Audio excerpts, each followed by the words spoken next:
Before England had a name, before borders were drawn and histories rewritten, this land was known as Albion, a land of ancient peoples, of tribes bound not by conquest, but by kinship, memory, and sacred ground. Yet the story most of us were taught begins with invasion, with conquest, with the claim that everything before was darkness. That story comes largely from one voice, a monk writing centuries after the events he described, a voice that became canon. But what if that voice was incomplete? What if Albion did not fall, but was deliberately forgotten? This documentary is not legend, it is not myth. It is an examination of what was left out and why. Before England, Albion's true story. Before the word was written, before the plough scarred the earth, the land itself spoke. It spoke in stone and song, in the whisper of the wind across the moors, and the crash of waves against its shores, long before England bore her modern name. Before Rome's legions cut their roads across her back, the island was called Albion, the White Land. To the ancient seafarers who approached from the south, those cliffs gleamed ghostly pale, the first vision of land beyond the western horizon. To her people, she was more than a land. She was a living goddess, a body of sacred hills, rivers, and stones, the first peoples and the sacred landscape. Archaeology tells us that by 10,000 years ago, the first settlers had returned after the Ice Age withdrew. They came from the west and south, following herds, bringing with them a reverence for the land that shaped all who lived upon it. The forests of oak, birch, and yew covered the island from shore to shore, and within them moved the ancestors of the later Britons, the first Albions. These were the megalith builders, the architects of mystery. They raised stone circles in perfect alignment with the stars, Stonehenge, Avebury, Callanish, and hundreds of lesser sanctuaries now lost beneath field and hedge. Each was a temple of time, a calendar in stone, and a communion between earth and sky. To these people, there was no division between the spiritual and the material. The land itself was sacred scripture. The rising of the solstice sun, the flow of rivers, the pattern of constellations, these were their holy texts, the religion of the Earth Mother.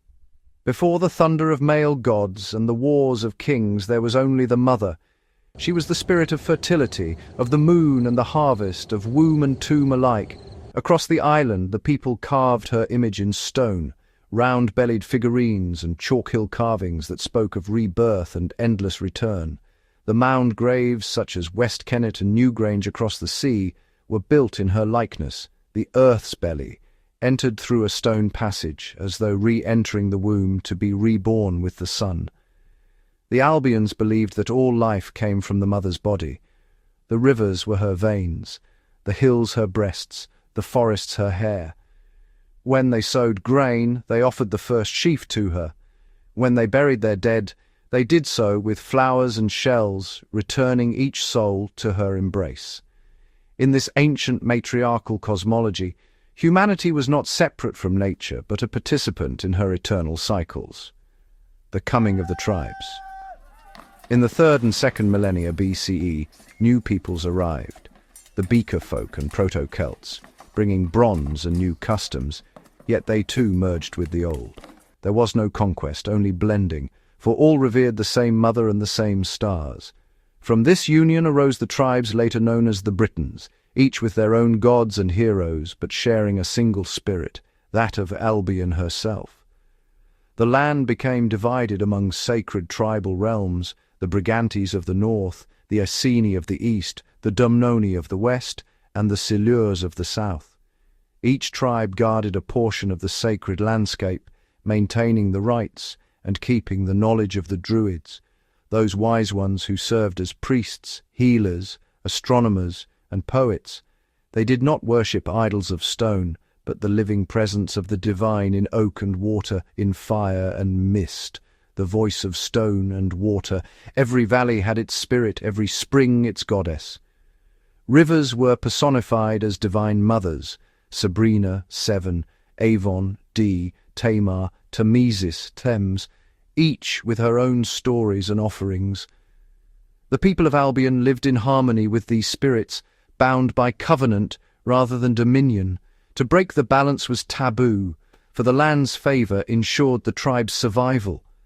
At the centre of their worldview stood the Keelach, the old woman of the hills, bringer of winter and shaper of mountains.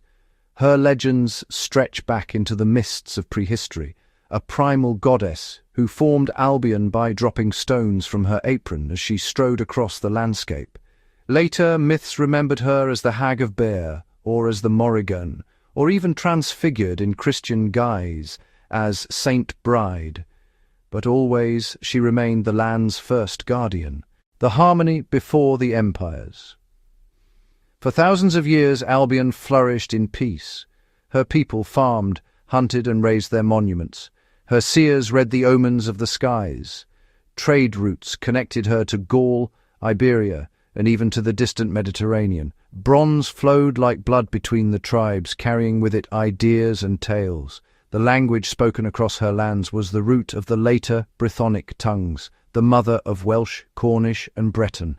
In this age before history, the island's people lived without kings or empires, guided instead by elders and councils of druids. Their law was the rhythm of the seasons, their government the will of the tribe, their currency honour and kinship. To them conquest was folly, for who could conquer the goddess herself? The veil descends, and yet time moves as the tide. New powers would rise upon the continent, and Albion's peace would not last. Rome's shadow loomed across the sea, and with it came the end of innocence. But before the eagle banners and the Christian cross, before sword and scripture rewrote her name, Albion was whole, a sacred isle, inhabited by those who knew the pulse of the land and the secrets of the stars. The song of the stones still whispers in the wind, and those who listen may yet hear it. Beneath the soil of England, Scotland and Wales, beneath cities and cathedrals, the bones of the mother still dream. They called themselves the children of the land, for to be of Albion was to be of her soil and her song. When the mists of prehistory began to thin and the first dawn of recorded time touched the island, the tribes of Albion were already ancient. Their roots reached back beyond memory, their language carrying echoes of forgotten gods. Though later chroniclers named them Britons, they were many peoples woven into one tapestry, kin of the same earth, divided by rivers and mountains, yet united by custom, belief, and blood. The tribal realms of the island. By the Iron Age, Albion was a constellation of tribal kingdoms. In the north stretched the lands of the Brigantes, proud and numerous, their queens ruling from the Pennine Hills.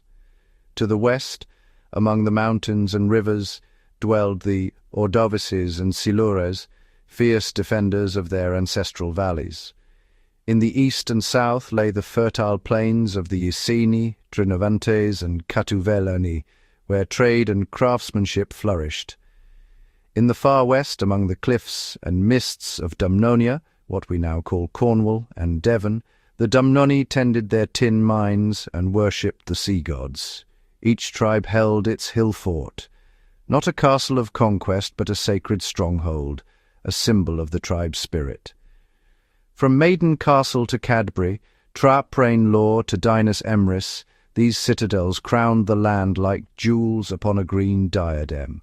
Within their walls lived chieftains, druids, warriors, craftsmen, and poets, the full expression of tribal life. Though each realm had its own king or queen, they were bound by shared law, trade, and a complex network of alliances. War came often, as it does among kin, but these were ritualized conflicts, contests of honor rather than extermination, for to spill too much of the land's blood was to anger the gods. Art, an expression of the Britons. The Britons were artists of extraordinary imagination. Their art flowed with spirals, knotwork, and triskells, forms symbolizing the eternal cycles of life, death, and rebirth. Gold torques adorned the necks of nobles, Mirrors of polished bronze reflected not only the face, but the spirit. Their craftsmanship blended beauty and power.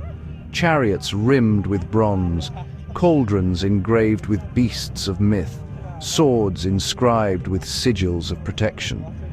Unlike the Roman love of symmetry, the Celtic mind sought motion, a living pattern that spiraled like the galaxies they saw mirrored in their rituals. Every design held meaning. The triskel symbolized the triad, earth, sea and sky, body, mind and spirit, birth, death and renewal. For them, art was not decoration but invocation. Their music, now lost to time, was said to stir both courage and sorrow.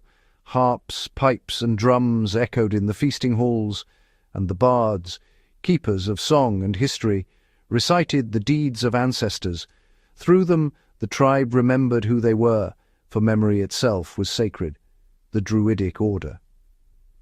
At the centre of British life stood the Druids, the priests and philosophers of Albion. They were the bridge between worlds, mediators between the people and the gods. Their training was long and arduous, said to last 20 years, for they had to master astronomy, law, medicine, poetry, and the cycles of the stars. They memorized vast verses of wisdom, never committing sacred law to writing, believing that truth must live within the heart and voice, not upon dead parchment. The Druids gathered at the great sanctuaries at Anglesey, Stonehenge and Avebury, and at the forest groves of oak and mistletoe. There they held ceremonies at the turning of the seasons, Samhain, Imbolc, Beltane, and Lugnasad, the festivals of the sun's journey and the earth's renewal.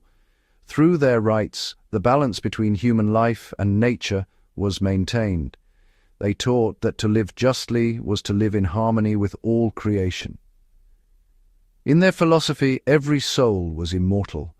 Death was a door, not an end. The spirit passed into the other world, the realm of Albion, to be reborn when the cycle turned anew. This faith in reincarnation gave the Britons their fearlessness in battle. For what was death but a change of form? The myth of the Anglo-Saxon invasion. History is written by the victors and rewritten by their priests. When the Roman legions departed and Britain was left to her own fate, the chroniclers of later ages would speak of chaos, of burning towns, vanished cities, and wild barbarians sweeping in from across the sea. They called it the coming of the Angles, Saxons, and Jutes, a vast migration of Germanic tribes who, they said, slaughtered or drove out the native Britons. This tale, repeated for centuries, became the founding myth of England. It gave rise to the idea of a pure Anglo-Saxon race, descended from northern warriors, separate from the Celts and untouched by the island's ancient past. But the truth, written not in ink but in stone, soil and blood, tells a different story.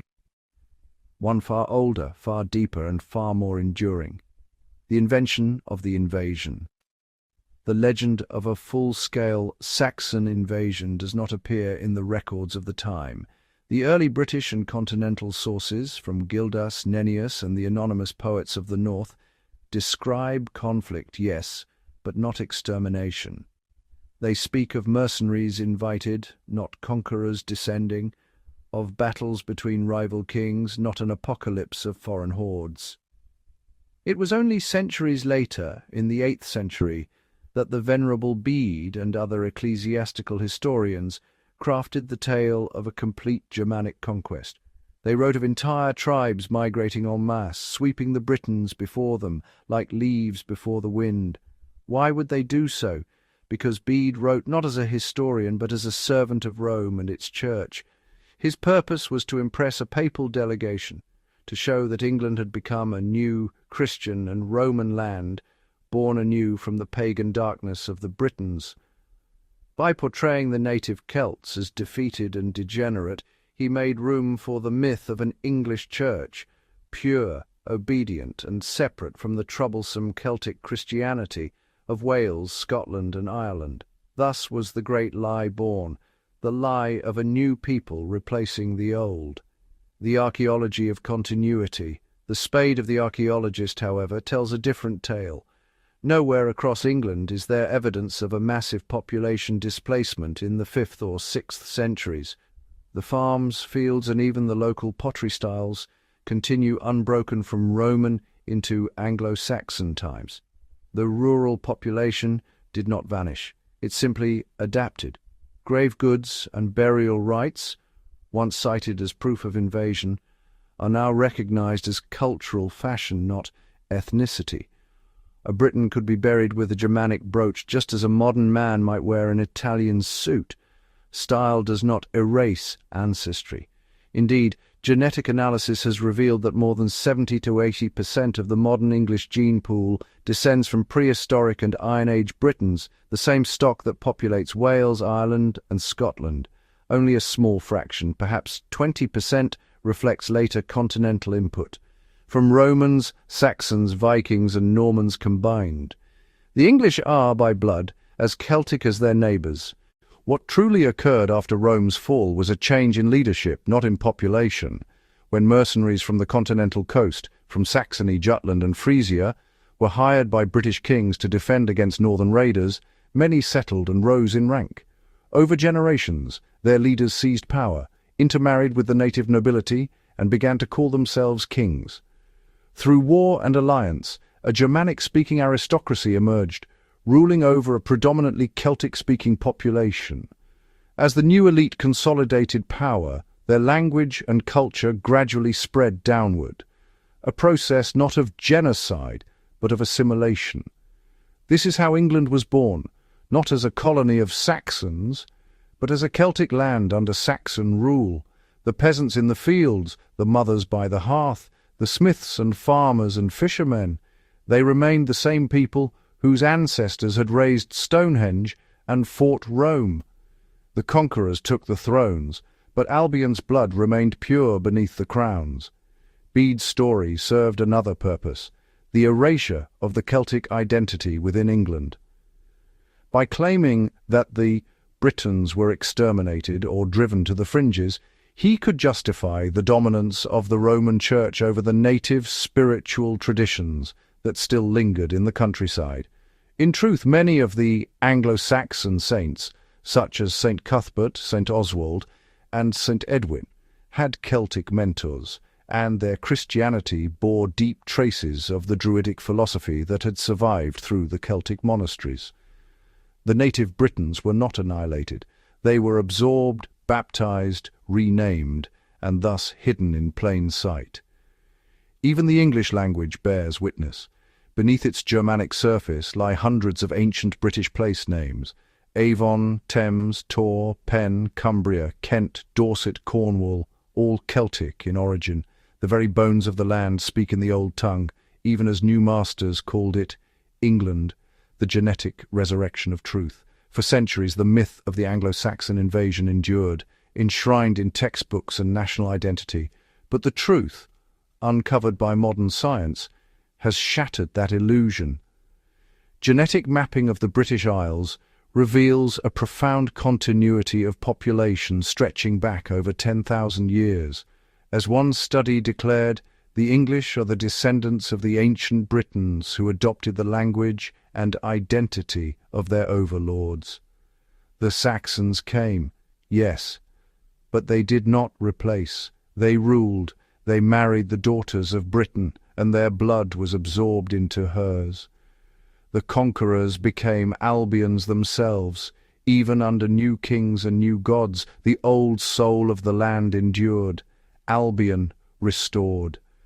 And now, in the age of rediscovery, truth returns like spring through thawed soil. The English are awakening to what was always theirs, not the blood of conquerors, but the lineage of Albion herself, the same earth-born people who once built her circles and sang her hymns to the stars. We are all the tribes of Albion, one people, many names, bound by stone, by soil, and by song. The venerable Bede and the manufactured past. When ink is wielded as a weapon, the quill can wound more deeply than the sword. History, it is often said, is written by the victors, but in Albion's case it was written by the converts of the victors, men whose loyalty was not to the land but to Rome. Foremost among them was the monk Bede of Jarrow, canonized as the Venerable Bede, hailed as the father of English history. Yet what Bede truly fathered was a myth, a pious fiction that reshaped a Celtic island into a Roman province of the mind, a book written for Rome. To understand Bede's purpose, one must understand his audience. At the time, Pope Gregory II had dispatched emissaries to the British Isles to assess the Church's unity. The Celtic monasteries, Iona, Bangor, Lindisfarne, still followed their own rites. To Rome, this was heresy of order, not of faith. Bede's history was written to impress these papal envoys, to show that the northern kingdoms had cast off their Celtic past and submitted fully to Roman orthodoxy. He painted a picture of a new, divinely guided people, the Angli, chosen by God to be the heirs of the faith in the Western Isles. But to make this new story work, he had to erase the old one, the erasure of the Britons. In Bede's telling, the native Britons, those whom we now know were the true ancestors of the English, became villains in their own story. He described them as weak, cowardly, and accursed for refusing to convert to Roman Christianity. He claimed they were justly punished, overrun by pagan invaders from Germany, for their sin of resisting Rome's authority. This was not history, it was theological theatre. Albion recast as a fallen land, redeemed by Rome's emissaries. The Britons were not to be remembered as the builders of Stonehenge, the warriors of Boudica, or the philosophers of Druidic wisdom, but as failures and reprobates, spiritually unworthy of their own inheritance. Thus, through the pages of a monk, the soul of Albion was conquered a second time, the myth of the invaders. To complete his new vision, Bede needed a birth story for this English race. He took fragmentary tales of continental mercenaries, the Angles, Saxons, and Jutes, and magnified them into an epic invasion. The simplicity of this story appealed to the Roman mind.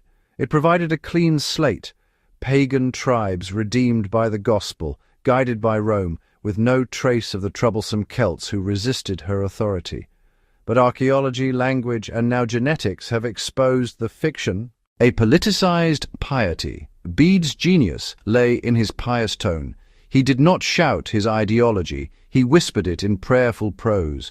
Every page of his Historia drips with humility, yet behind that humility is a clear political intention, to place the English Church under Rome's mantle and to portray it as God's chosen instrument. He had no interest in preserving the native memory of Albion's tribes, gods, or customs. The Druids became sorcerers, the Celtic saints became footnotes, and the people of the land, his own ancestors, vanished into the margins of his text, the legacy of the lie. Bede's history became a cornerstone of English identity. From that seed grew the long centuries of division, England versus Wales, Saxon versus Celt, Protestant versus Papist, each echoing the same original schism born in Bede's pen. The recovery of truth. Today, as archaeology and science lay bare the past, Bede's narrative crumbles like an old monastery wall. DNA evidence shows the unbroken continuity of Celtic ancestry throughout England. Place names, folklore, and dialects preserve the voice of the ancient Britons beneath the thin veneer of Saxon speech. Even the Church itself, with its saints, holy wells, and rural rites, reveals a deep syncretism. In this light, Bede's history is seen for what it was, not the record of a people's birth, but the construction of an identity, one designed to please Rome and rewrite the sacred memory of Albion. The monk and the mother. In the end, Bede was not a monster, but a mirror of his time, a man of devotion caught between two worlds. He gazed upon a landscape still haunted by the goddess, still rich with the symbols of the old faith, and he sought to sanctify it through Rome's lens. But the mother of Albion is patient. She endures the rewriting of her story, for she knows it cannot be erased, only hidden for a while beneath another name. When the sun rises over Lindisfarne or glows upon the cliffs of Dover, it still shines upon the same sacred island, and the spirit that Bede sought to forget continues to breathe through her stones. Empires fade, scriptures change, but the land remembers her true name.